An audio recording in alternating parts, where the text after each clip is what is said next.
Welcome to class of physics. This is fifth lecture. In previous lecture we derived a final velocity for elastic collision in one dimensions as well as discussed special cases.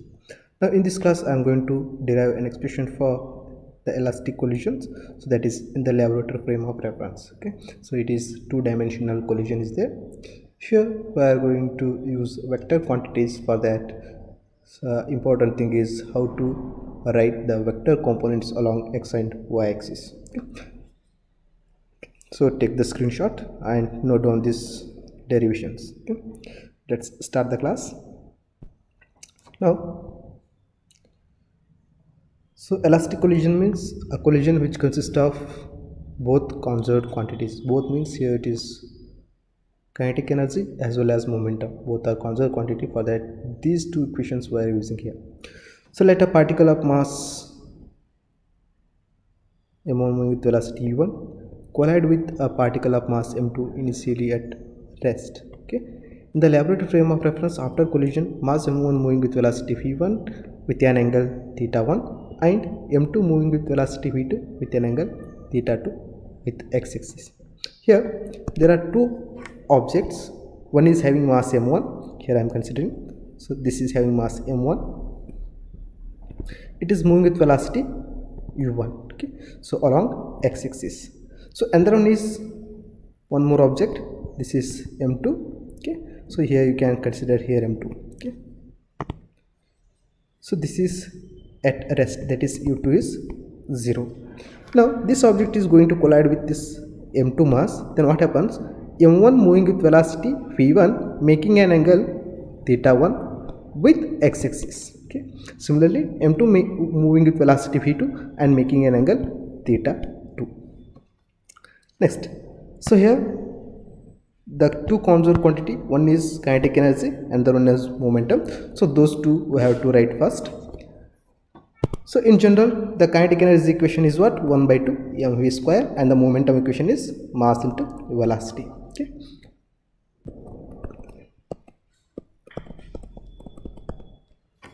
Now according to law of conservation of momentum along x component, here it is two-dimensional motion is there. For that we have to consider both x and y components. Okay. I'll explain how to consider or how to write the components.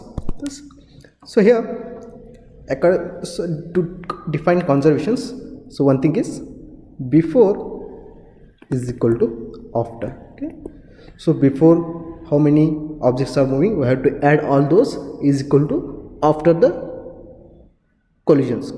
Now m1 u1, so this m1 u1 is the momentum of first object before collision. Okay, because it is moving with velocity u1 and having mass m1. For that the momentum of this object is m1 u1 plus the momentum of second object, so it is m2 u2, but u2 is what? It is at rest, it is 0. For that there is no momentum. For that left hand side only the quantity is m1 u1. Okay, so this is moving along x-axis, but after collision they are making certain angles. For that we have to consider the components here. The components are two, one is along x-axis and the one is along y-axis. Okay, so first thing, so it is x component and this is y component. Okay, so it's making angle theta 1. So the x component is cos theta 1 here. Okay, so then the velocity is v1 cos theta. Now the momentum of this object after collision is, it is mass into velocity component along x-axis is v1 cos theta. Similarly for the second object, okay, so along x-axis and along y-axis. So along x-axis the velocity component is here v2 cos theta 2. So that when you add these two, then you will get the total momentum along x-axis after the collision. So that one writing here. Okay, m1 v1 cos theta 1 plus m2 v2 cos theta 2 is the total momentum after the collisions. So that is along x-axis. Okay, so one that we call it as equation 1. So now what about the y components? Now consider y components. Here this M1 object before collision is not moving along y-axis, only it is moving along x-axis. For that, it does not have any y components. The y component is 0. And the second object is at rest, no need to consider. For that, here we are taking 0. That is equal to the momentum of two objects after the collision along y-axis. So that is y component. Now here, so this one having mass m1 and the y component is phi sin theta. Okay? So velocity is v1 sin theta 1. So what about this component? So this is in negative y-axis. For that we have to take minus n, minus of v2 sin theta is its velocity component. For that the momentum is by multiplying m2. So that is here equation 2. Okay. So these two equation gives the momentum equations. And one more constant quantity is there. So that is the kinetic energy. The kinetic energy is scalar quantity. Here it is not necessary to consider the components. So for that, the kinetic energy before collisions, okay, for that we have to add both the kinetic energy.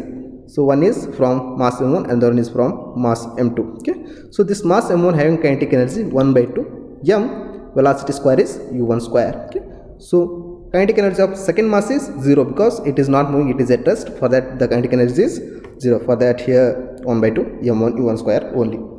So that is equal to kinetic energy after the collision. So after the collision, both the particles having kinetic energy. For that we have to find the kinetic energy of both the particles by adding the kinetic energy of individual particles. Okay, the kinetic energy of this m1 particle after collision is 1 by 2 m1 and its velocity square. Velocity is what? v1 square. Okay, so and then this second object kinetic energy is what? It is 1 by 2 m2 v2 square. Okay, when we add these two, we will get the total kinetic energy after the collisions. So that is 1 by 2 m1 v1 square plus 1 by 2 m2 v2 square. Call this equation number 3. And here, if both are having same masses, okay, if m1 m2 are of same masses, then what happens after collision? They are moving perpendicular to each other. They are moving perpendicular to each other means, so this angle, whatever the angle is here, so that is equal to 90 degree, pi by 2. Okay. So that is theta 1 plus theta 2 is what? Pi by 2. Then theta 2 equal to what? Pi by 2 minus theta 1. Okay. So this condition again imposing, if m1 equal to m2 equal to m, the equation 1 becomes, so equation 1 is this one, this equation becomes. Okay. So replace m1 and m2 both by m, okay, because all masses are same. When you substitute m1 equal to m and m2 equal to m, then what happens? That equation 1 becomes m u1 is equal to m v1 cos theta 1 plus m v2 cos theta 2. Here m and m and m. Okay, so these m's are get cancelled. The remaining is u1 is equal to v1 cos theta 1 plus v2 cos theta 2. Okay. Rearrange these equations, keeping v2 cos theta 2 one side and remaining into another side. That brings v1 cos theta into left hand side. Then it becomes v1 minus v1 cos theta 1. So call this equation number 4. Okay. So here we modify the equation 1. Next, similarly from equation 2. Okay. Again in equation 2, replace this m1 by m and this m2 by m. Then what happens? So these m get cancelled. The remaining is 0 is equal to v1 sin theta 1.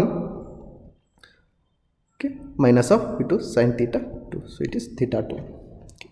Then bring this v1 sin theta into left hand side. Then it becomes v1 sin theta 1 equal to v2 sin theta 2.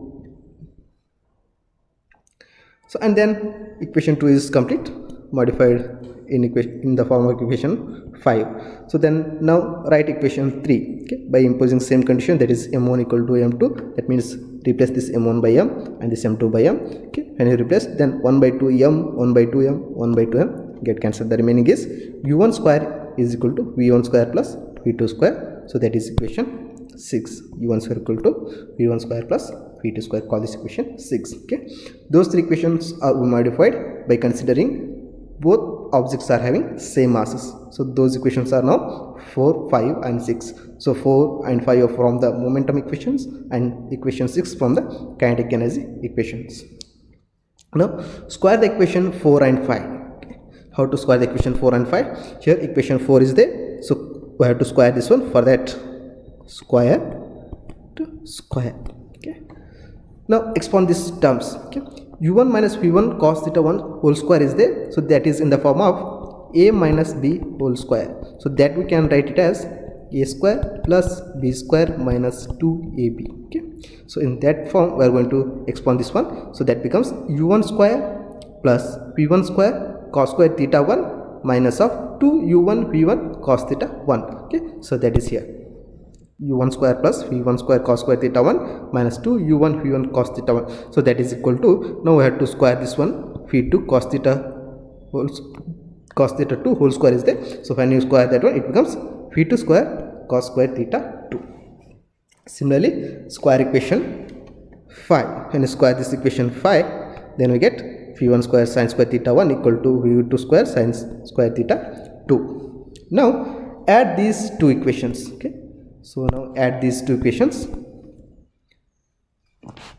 When you add these two equations, okay, so I am rewriting here. u1 square plus v1 square cos square theta 1 minus 2u1 v1 cos theta 1 plus, okay, so another equation on of left hand side is v1 square sin square theta 1 is equal to, the right hand side of both equation is v2 square cos square theta 2 plus v2 square sin square theta 2, and again u1 square plus, so here v1 square cos square theta 1 is there, here also v1 square sin square theta is there.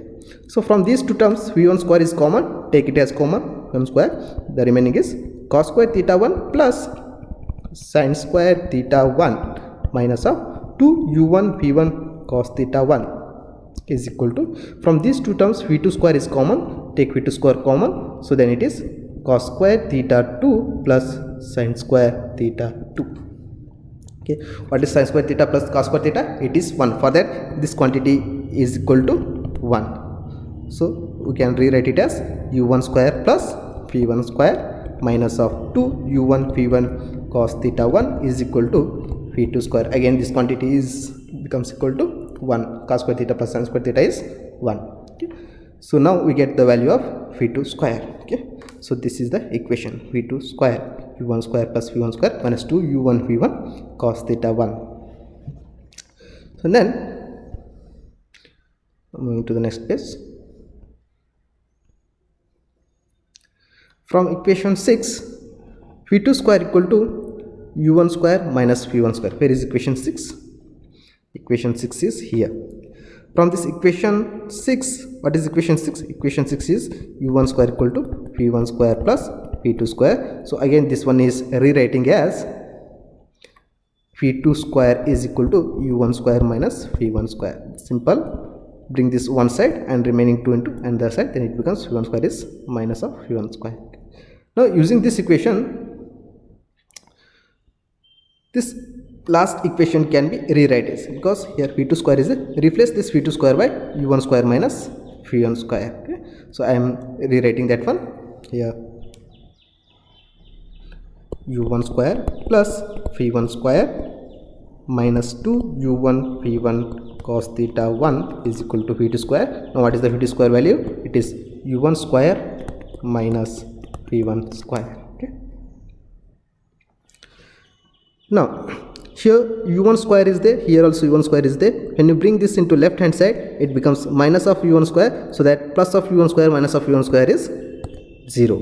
Okay, then here plus v1 square is there, here minus v1 square is there. When you bring this into left hand side, it becomes plus of v1 square, so that plus v1 square plus v1 square is what? It is plus 2 v1 square is equal to, here minus of 2u1 v1 cos theta 1. When you take into right hand side, it becomes 2u1 v1 cos theta 1.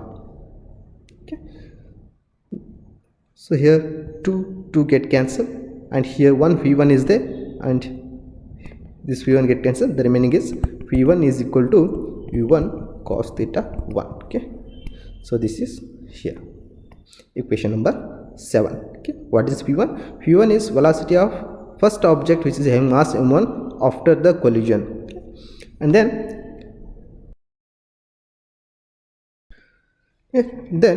now substitute equation 7 in equation number 6. Okay, so here equation number 7 is there, the value of v1. Now we have to substitute this equation 7 in equation number 6. So equation number 6 is here.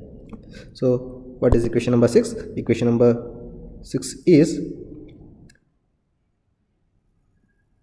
u1 square is equal to v1 square plus v2 square. Okay, so equation 6 gives the value of v1. Okay, so equation 7 is what? It is v1 equal to u1 cos theta 1. Okay, simple. Sure, v1 square is there, just replace this v1 square by the value of u1 cos theta 1.